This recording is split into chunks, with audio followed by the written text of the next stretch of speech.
Awal mula, di desa Surodana, kehidupan sehari-hari berjalan dengan lambat. Rumah-rumah sederhana berdiri berdampingan, dikelilingi oleh sawah hijau yang menghampar. Disinilah tinggal seorang pria bernama Yatmo, yang berasal dari keluarga miskin. Sejak kecil, Yatmo telah terbiasa dengan kesulitan. Ayahnya seorang petani yang hanya bisa mencukupi kebutuhan sehari-hari, sementara ibunya bekerja sebagai penjual sayur di pasar. Meskipun hidup dalam keterbatasan, Yatmo selalu berusaha untuk membantu keluarganya. Setelah menyelesaikan pendidikan dasar, Yatmo berusaha mencari pekerjaan untuk membantu orang tuanya. Ia mencoba berbagai usaha, dari beternak ayam, membuka toko kecil, hingga menjual makanan ringan. Namun, semua usaha itu berakhir dengan kegagalan. Setiap kali harapan muncul, selalu ada rintangan yang menghancurkan impiannya. Usahanya untuk meningkatkan taraf hidup keluarganya terasa sia-sia, dan kemiskinan seolah menjadi bayangan yang tak terpisahkan. Suatu malam, saat Yatmo duduk di teras rumahnya, ia melihat keindahan langit malam yang dipenuhi bintang. Di tengah lamunan, ia mendengar suara bisikan dari tetangganya, Pak Mardiono, yang sedang bercerita tentang seorang dukun terkenal di desa sebelah. Dukun itu dikenal memiliki kemampuan gaib yang bisa membantu orang mendapatkan kekayaan dengan cepat. Cerita itu menarik perhatian Yatmo. Ia merasa ada harapan baru, sesuatu yang bisa mengubah nasib keluarganya. Pagi harinya, Yatmo memutuskan untuk pergi ke desa sebelah. Ia menyiapkan diri dengan penuh tekad. Dalam perjalanan, ia membayangkan betapa bahagianya keluarganya jika mereka tidak lagi hidup dalam kemiskinan. Sesampainya di desa sebelah, Yatmo bertanya-tanya tentang lokasi rumah dukun tersebut. Setelah menanyakan beberapa penduduk setempat, ia akhirnya menemukan rumah dukun itu yang terletak di pinggir hutan. Rumah dukun itu tampak tua dan angker, dikelilingi oleh pepohonan yang rimbun. Yatmo merasakan ketegangan di dadanya saat ia melangkah mendekati pintu. Dengan napas yang dalam, ia mengetuk pintu. Tak lama kemudian, seorang wanita tua dengan rambut putih dan mata tajam membuka pintu. Dukun itu menatap Yatmo dengan senyuman misterius, seolah-olah ia sudah mengetahui tujuan kedatangan Yatmo. "Selamat datang, anak muda. Apa yang kau cari?" tanya dukun dengan suara serak. Yatmo mengumpulkan keberanian dan menjelaskan keluh kesahnya. Ia bercerita tentang kemiskinan yang melanda keluarganya dan harapannya untuk mendapatkan kekayaan agar bisa mengubah nasib. Dukun itu mendengarkan dengan seksama, lalu mengangguk perlahan. "Aku bisa membantumu, tetapi ada harga yang harus dibayar. Kekayaan tidak datang tanpa pengorbanan," kata dukun. Ia menjelaskan tentang ritual pesugihan yang dapat memberikan kekayaan dengan cepat. Ritual itu melibatkan sebuah kolam pancing yang harus diberi makan dengan tumbal. Dengan hati yang berdebar, Yatmo setuju untuk melakukan ritual tersebut. Dukun memberikan petunjuk tentang lokasi kolam pancing yang harus ia cari. "Temukan kolam yang terletak di pinggir hutan. Di sanalah rezeki akan mengalir," katanya. Yatmo pulang dengan perasaan campur aduk, harapan dan ketakutan bergantian mengisi pikirannya. Setelah beberapa hari mencari, akhirnya Yatmo menemukan kolam yang dimaksud. Kolam itu tampak sepi dan terabaikan, dikelilingi semak-semak lebat. Di tepi kolam, Yatmo merenungkan keputusan yang telah diambil. Apakah ia benar-benar siap untuk melakukan ritual ini? Namun, rasa putus asa untuk mengubah nasib keluarganya mengalahkan keraguan yang ada. Malam itu, Yatmo menyiapkan segala sesuatu yang diperlukan untuk ritual.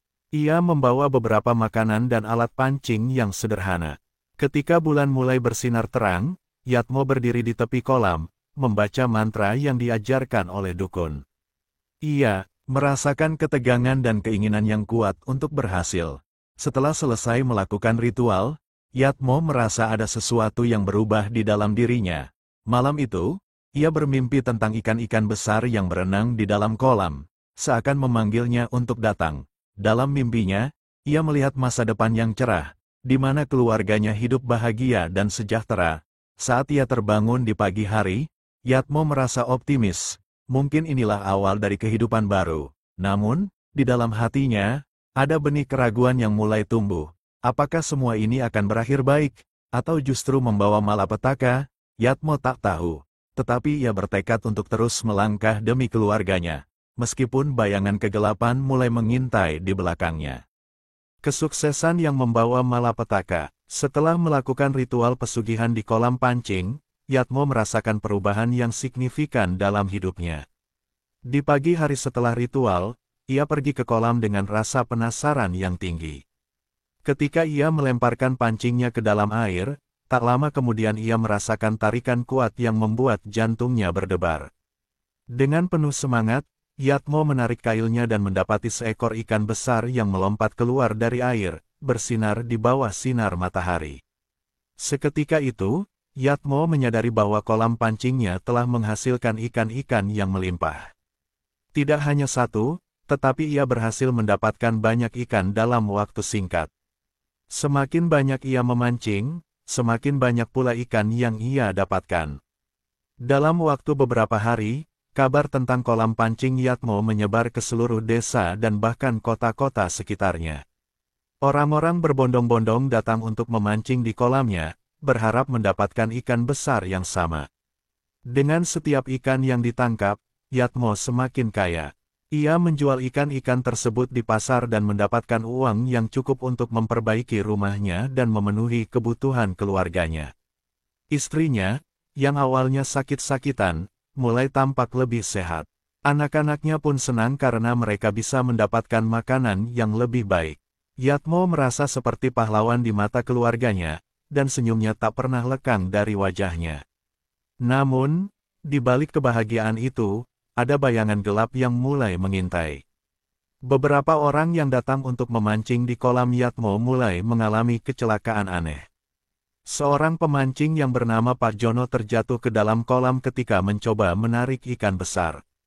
Ia tidak bisa berenang dan terpaksa diselamatkan oleh orang-orang di sekitarnya. Meski selamat, ia mengalami luka-luka yang cukup parah. Kejadian lain juga menimpa seorang pemancing wanita yang jatuh sakit setelah memancing di kolam tersebut. Ia mengalami demam tinggi dan kehilangan kesadaran. Berita tentang kecelakaan ini menyebar, dan masyarakat mulai berbisik-bisik tentang kolam pancing Yatmo. Mereka meragukan sumber kekayaannya dan mulai percaya bahwa ada sesuatu yang tidak beres dengan kolam itu. Yatmo, yang awalnya merasa bangga dengan kesuksesannya, mulai merasakan kecemasan. Ia melihat bagaimana orang-orang yang datang untuk memancing malah mengalami nasib buruk.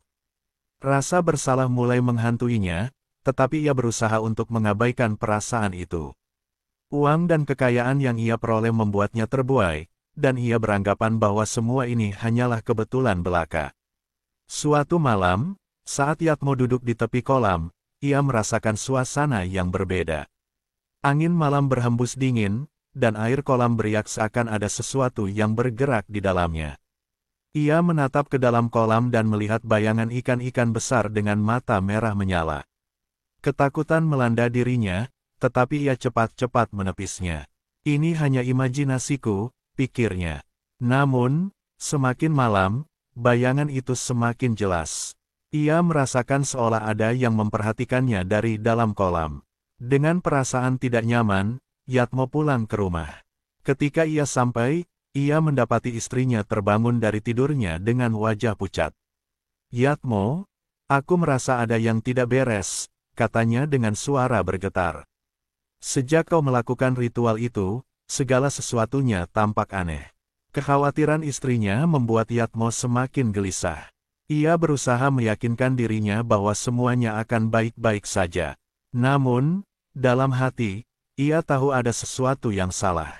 Keberhasilan yang ia raih terasa semakin membebani pikirannya. Ia mulai tidur nyenyak, tetapi mimpi buruk terus menghantuinya. Ia bermimpi tentang ikan-ikan besar yang menuntut sesuatu dari dirinya, seolah mengingatkan akan pengorbanan yang harus ia bayar. Hari-hari berlalu, dan meskipun kolam pancingnya terus melimpah dengan ikan, Yatmo merasa terjebak dalam lingkaran kutukan. Masyarakat desa mulai menghindarinya, dan ia merasa semakin terasing. Ketika ia pergi ke pasar, orang-orang menatapnya dengan tatapan curiga.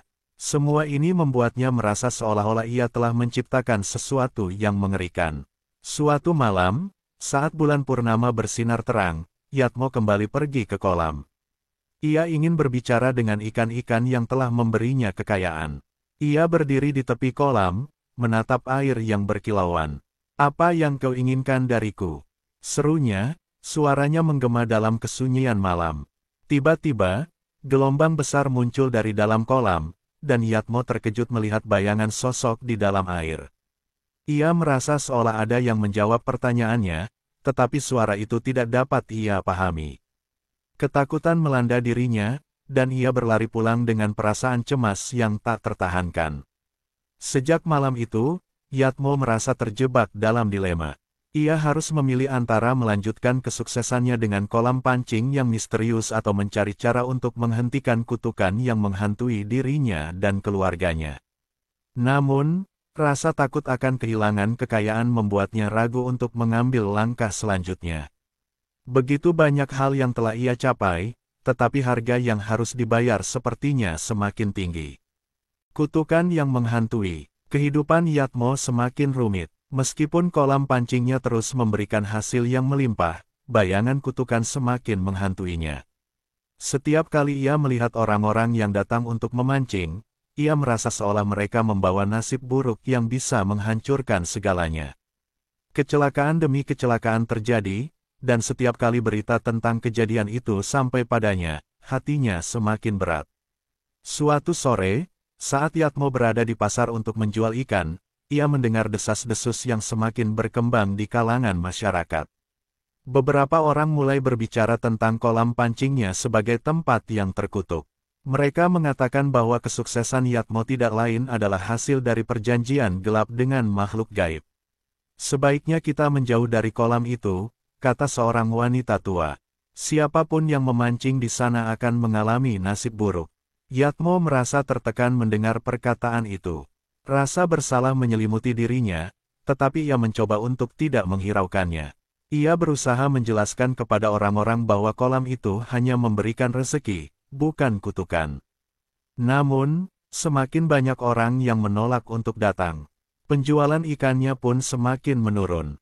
Ia merasa seperti berada di ambang kehampaan, terjebak antara kekayaan yang ia raih dan rasa bersalah yang terus menggerogoti jiwa. Di rumah, keadaan menjadi semakin sulit. Istrinya, yang sebelumnya mulai pulih, kembali jatuh sakit. Kali ini, penyakitnya lebih parah. Yatmo merasa putus asa dan tidak tahu harus berbuat apa. Dalam hati, ia merasa bahwa semua ini adalah akibat dari kolam pancing dan ritual yang dilakukannya. Rasa bersalah semakin menguat, dan ia merasa tidak layak mendapatkan kebahagiaan.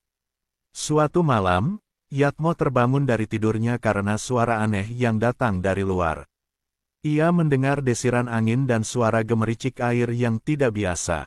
Ia merasa ada yang memanggilnya dari arah kolam. Tanpa berpikir panjang, ia mengambil lampu minyak dan pergi keluar menuju kolam. Dalam kegelapan malam, ia melihat air kolam berkilau, seakan ada sesuatu yang bergerak di dalamnya. Saat ia mendekat, Yatmo melihat bayangan sosok yang tampak menyeramkan. Sosok itu muncul dari dalam air dengan mata merah menyala, menatapnya tajam. Yatmo merasakan ketakutan yang mendalam. "Apa yang kau inginkan dariku?" teriaknya, suaranya bergetar. Sosok itu tidak menjawab, tetapi Yatmo merasakan gelombang energi yang luar biasa mengalir di sekelilingnya. Dengan penuh ketakutan, Yatmo mundur. Ia merasa seolah kolam itu telah mengikatnya dalam suatu perjanjian yang tidak bisa ia pahami. Setiap kali ia tidur, mimpi buruk menghantuinya. Ia bermimpi tentang ikan-ikan yang berdesir, menuntut sesuatu darinya. Dalam mimpinya, ia melihat wajah istrinya yang terbaring lemah, seakan meminta pertolongan. Rasa cemas dan bersalah menyiksa pikirannya. Keesokan harinya, Yatmo memutuskan untuk pergi menemui dukun yang membantunya melakukan ritual pesugihan. Ia merasa bahwa satu-satunya cara untuk mengakhiri kutukan ini adalah dengan mendapatkan penjelasan dari dukun. Dalam perjalanan menuju desa sebelah, hatinya berdebar-debar, membayangkan apa yang mungkin akan dikatakan oleh dukun tersebut. Setibanya di rumah dukun, Yatmo disambut dengan tatapan tajam. Dukun itu seolah sudah menunggu kedatangannya. Kau kembali, Yatmo. Apa yang kau rasakan setelah melakukan ritual? Tanyanya dengan nada mendesak. Yatmo menceritakan semua yang terjadi, tentang keberhasilan yang ia raih, kecelakaan yang menimpa pemancing, dan sakitnya istrinya. Dukun itu mendengarkan dengan seksama. Setelah beberapa saat, ia menggelengkan kepala. Kau telah mengikat perjanjian dengan kekuatan yang tidak kau pahami. Kolam itu bukan sekadar sumber rezeki. Ia adalah tempat yang terkutuk, dan kau harus membayar harga yang tinggi untuk keberhasilanmu. Dukun itu menjelaskan bahwa kolam pancing itu dihuni oleh makhluk gaib yang menghendaki pengorbanan. Dengan setiap ikan yang ditangkap, jiwa Yatmo semakin terikat. Ada yang harus kau lakukan untuk membebaskan diri dari kutukan itu, lanjut dukun. Kau harus membawa pengorbanan yang lebih besar, untuk menghentikan semua ini. Yatmo merasa ketakutan dan bingung. Apa yang harus saya korbankan? Tanyanya dengan suara bergetar. Kau harus pergi ke tempat di tengah hutan, di mana kekuatan itu berasal. Lakukan ritual di sana dan berikan sesuatu yang berharga bagimu, agar kau bisa membebaskan diri dan keluargamu dari kutukan ini, jawab dukun. Dengan hati yang berat, Yatmo pulang dari pertemuan itu. Ia tahu bahwa ia harus mengambil langkah berani untuk menyelamatkan keluarganya. Namun, di dalam hatinya, ia merasa putus asa. Ia tidak ingin mengorbankan sesuatu yang berharga, tetapi ia tahu tidak ada pilihan lain. Ketika ia kembali ke rumah, ia menemukan istrinya terbaring lemah, dan anak-anaknya menatapnya dengan penuh harapan. Saat itulah Yatmo menyadari bahwa ia harus melawan ketakutannya demi mereka. Malam itu, Yatmo tidak bisa tidur. Ia terus memikirkan apa yang harus dilakukan. Ia memutuskan untuk pergi ke tempat yang ditunjukkan dukun, meskipun rasa takut menyelimuti hatinya. Yatmo tahu bahwa ia harus menyelamatkan keluarganya, tetapi harga yang harus dibayar membuatnya ragu. Dalam kegelapan malam, dia bertekad untuk menghadapi apapun yang ada di depan, meskipun ia harus mengorbankan sesuatu yang sangat berharga. Ritual dan pengorbanan. Malam itu, setelah berhari-hari berpikir dan berjuang melawan ketakutan, Yatmo memutuskan untuk melanjutkan rencananya. Ia tahu bahwa ia harus melakukan ritual di tempat yang ditunjukkan dukun, di tengah hutan. Dengan perasaan campur aduk antara harapan dan ketakutan, ia menyiapkan diri untuk perjalanan tersebut. Ia membawa peralatan yang diperlukan untuk ritual, termasuk beberapa makanan, lilin, dan alat pancing yang pernah membawanya pada kesuksesan. Setelah mempersiapkan semuanya, Yatmo melangkah keluar rumah, mengucapkan selamat tinggal kepada istrinya dan anak-anaknya. Mereka semua terlelap, tak menyadari betapa beratnya langkah yang diambil oleh Yatmo. Dalam kegelapan malam, Yatmo berjalan menuju hutan, diiringi suara gemerisik daun yang ditiup angin. Suasana malam terasa mencekam, dan Yatmo merasakan ketegangan di dadanya semakin meningkat. Setelah menempuh perjalanan yang cukup jauh, akhirnya Yatmo sampai di tempat yang ditunjukkan oleh dukun. Di tengah hutan, ia menemukan sebuah batu besar yang tampak mistis. Batu itu dikelilingi oleh pepohonan tinggi dan semak-semak lebat, seolah-olah dijaga oleh kekuatan gaib. Yatmo merasa terpesona sekaligus ketakutan. Ia tahu bahwa disinilah ritual yang harus dilakukannya. Dengan hati yang berdebar, Yatmo menyiapkan altar kecil di depan batu. Ia menyalakan lilin dan meletakkan makanan yang dibawanya. Dalam kegelapan malam, cahaya lilin berkelap-kelip, menciptakan suasana yang aneh dan misterius. Ia mulai membaca mantra yang diajarkan oleh dukun, dengan suara yang bergetar karena ketegangan. Saat Yatmo membaca mantra, suasana di sekitarnya mulai berubah. Angin berhembus kencang, dan suara gemuruh terdengar dari arah batu besar. Yatmo merasakan getaran yang kuat, seakan bumi bergetar di bawah kakinya. Ia menutup matanya, berusaha untuk fokus pada ritual dan mengabaikan rasa takut yang menyelimuti dirinya. Tiba-tiba, ia mendengar suara yang dalam dan menggema, seolah berasal dari dalam bumi. "Apa yang kau inginkan, Yatmo?" Suara itu menantang. Yatmo terkejut, tetapi ia tahu bahwa ini adalah saat yang tepat untuk mengungkapkan niatnya. "Aku datang untuk membebaskan diriku dan keluargaku dari kutukan ini," jawab Yatmo dengan suara tegas. Aku siap mengorbankan sesuatu yang berharga agar semuanya bisa kembali normal. Suasana semakin mencekam. Yatmo merasakan tekanan yang berat, seolah ada mata yang mengawasinya dari kegelapan. Ia membuka matanya dan melihat bayangan-bayangan ikan besar di sekitar batu, semuanya memiliki mata merah menyala yang menakutkan. Mereka seakan menuntut sesuatu darinya. Yatmo tahu bahwa ia harus membuat keputusan sulit. Dengan berat hati, ia mengingat semua yang telah ia capai. Ia memikirkan keluarganya, kebahagiaan yang mereka rasakan saat ia mendapatkan kekayaan. Namun, ia juga tidak bisa mengabaikan semua kesedihan dan malapetaka yang telah terjadi akibat keberhasilannya. Dalam hatinya, ia tahu bahwa ia harus mengorbankan sesuatu yang sangat berharga, sesuatu yang bisa menyelamatkan keluarganya. Jika itu yang kau inginkan, aku bersedia mengorbankan sebagian dari diriku. Yatmo mengucapkan kata-kata itu dengan penuh keyakinan. Ambillah bagian dari jiwaku, tetapi biarkan keluargaku hidup dalam kedamaian. Saat Yatmo mengucapkan kata-kata itu, ia merasakan aliran energi yang sangat kuat mengalir di sekelilingnya. Batu besar di depannya bergetar, dan bayangan ikan-ikan besar mulai mendekat. Mereka tampak lebih jelas, seolah-olah sedang menunggu pengorbanan. Dengan segenap keberanian, Yatmo mengangkat tangan kanannya dan menciptakan sayatan kecil di telapak tangan dengan pecahan batu yang tajam. Darahnya menetes ke tanah, dan seketika itu juga, suara gemuruh semakin menguat. Yatmo merasakan sensasi yang sulit dijelaskan, seperti aliran energi yang mengalir melalui tubuhnya. Ia melihat bayangan dirinya yang semakin memudar, dan seakan merasakan sesuatu yang hilang dari dalam dirinya. Dalam sekejap, semua menjadi gelap. Yatmo tidak merasakan apa-apa. Ketika ia membuka matanya, ia mendapati dirinya kembali di depan batu besar, tetapi suasana di sekitarnya terasa berbeda. Angin yang sebelumnya kencang kini menjadi tenang, dan suara mengerikan itu menghilang. Yatmo merasa seolah beban berat yang selama ini menghimpit dirinya telah sirna. Namun, saat ia kembali ke rumah, ia merasakan sesuatu yang hilang. Meskipun ia bebas dari kutukan, ia merasa ada bagian dari dirinya yang telah pergi. Ia menatap keluarganya yang sedang tidur, dan dalam hati, ia menyadari bahwa pengorbanan itu telah mengubah segalanya. Keesokan harinya, ketika Yatmo terbangun, ia merasa tenang, tetapi juga hampa. Ia berusaha berpikir positif dan meyakinkan dirinya bahwa semuanya akan baik-baik saja. Namun, saat ia melihat wajah istrinya yang lemah, rasa kesedihan kembali menyergapnya.